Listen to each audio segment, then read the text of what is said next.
ధన్యవాదాలు. నిన్నటి దినము ఎంపీ మిథున్ రెడ్డి గారు జైలు నుండి విడుదలయ్యి ఒక ప్రెస్ మీట్ పెట్టడం జరిగింది. ప్రెస్ మీట్ ఏమిటంటే, నేను ఏ తప్పు చేయలేదు, నేను నిర్దోషిని, నన్ను అనవసరంగా కక్ష సాధింపు చర్యలుగా నన్ను ఈ ప్రభుత్వం చంద్రబాబు నాయుడు గారు జైలుకు పంపించినారు, పైశాచిక ఆనందం పొందినారని చెప్పి ఒక ప్రెస్ మీట్ రిలీజ్ చేయడం జరిగింది. నేను ఎంపీ గారిని ఒకటే అడుగుతా ఉండా, మీ పార్టీలోనే చాలామంది ఎంపీలు ఉన్నారు, చాలామంది ఎమ్మెల్యేలు ఉన్నారు, వాళ్ళందరికీ లేని శిక్ష మీకెందుకు వచ్చింది నేను అడుగుతా ఉండా. ఇంతమంది లేనిది మద్య కుంభకోణం కేసులో వాళ్ళు ఎవరిని ఇరికించింది కొంతమంది మాత్రమే. దీంట్లో ఎవరైతే ఇన్వాల్వ్మెంట్ ఉందో, ఎవరైతే డబ్బులు లావాదేవీలు చేసినారో వాళ్ళ మాత్రమే ఈరోజు జైలుకి పోవడం జరిగిందని చెప్పి నేను తెలియజేస్తా ఉన్నా.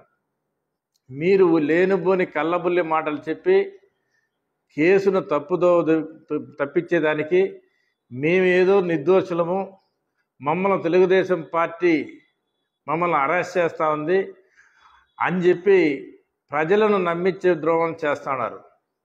నేను ఒకటే అడుగుతా ఉన్నా, మీరు తప్పు చేయలేదని చెప్పి మీరు సిట్ అధికారులు పూర్తిగా మా మీద అవినీతి ఆరోపణలు చేస్తూ ఉన్నారు, సిబిఐలు మా మీద తప్పుడు ఆరోపణలు చేస్తున్నారని చెప్పి పదే పదే చెప్పడం జరుగుతుంది.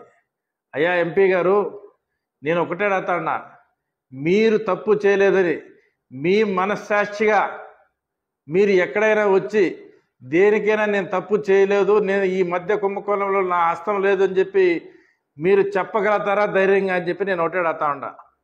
మీ మనస్సాక్షికి తెలుసు, ఆ రోజు మీరు చేసిన పొరపాటు తప్పుని మీకు తెలుసు. కల్తీ మద్యాన్ని తాపించి ఈ రాష్ట్రంలో ప్రజలను ఎంతోమంది ప్రాణాలు కోల్పోయిన సంగతి కూడా మీకు తెలుసు. తప్పని తెలిసినా కూడా ఆ రోజు మీరు చేసినారు. ఎందుకంటే మీకు అంత పెద్ద ఎత్తున మీ నాయకుడు అండదండలు ఉన్నాయి కాబట్టి వాళ్ళ ప్రోద్బలంతో మీరు తప్పు చేసింది వాస్తవమే అని చెప్పి మేము తెలియజేస్తున్నా. నేను తప్పు చేయలేదు అని చెప్పేదానికి మీరు కాదు ఉండేది, కోర్టు ఉన్నాయి, సిట్ ఉన్నాయి, సిబిఐ ఉన్నాయి, వాళ్ళు చెప్పల్లా మేము వాళ్ళు తప్పు చేయలేదు, ఏ దీంట్లో కూడా ఏ అవకతవకల్లో వాళ్ళకు హస్తం లేదని చెప్పి సిట్ అధికారులు కానీ సిబిఐ అధికారులు చేసి సర్టిఫికేట్ ఇస్తే అది నిజమవుతుంది. మీ అంతకు మీరే సెల్ఫ్ డబ్బాలు కొట్టుకుంటూ మేము తప్పు చేయలేదు అని చెప్పి చెప్పుకుంటున్నారు.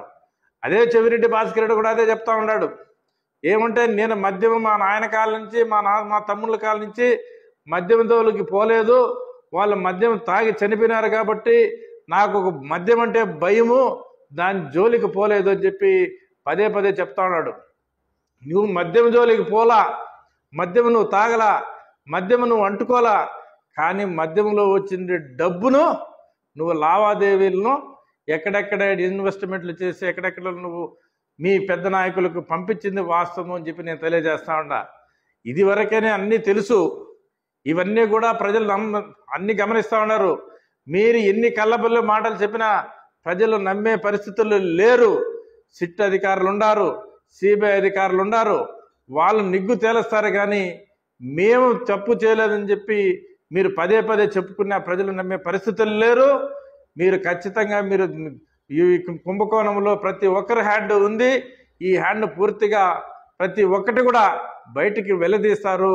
మీరు ఎట్టి పరిస్థితుల్లో చట్టానికి తప్పించుకునే ప్రయత్నం చేసేదానికి ఎన్ని ప్రయత్నాలు చేసినా తప్పించుకోలేదని చెప్పి తెలియజేసుకుంటూ, మీరందరూ కూడా దీంట్లో ఎవరెవరు ఇన్వాల్వ్మెంట్తో ఉన్నారో, ఈ మద్యం కేసులో ప్రజల ప్రాణాలతో చెలగాటమాడినారో వాళ్ళందరూ కూడా దోషులుగా నిలుస్తారని చెప్పి తెలియజేస్తున్నారు.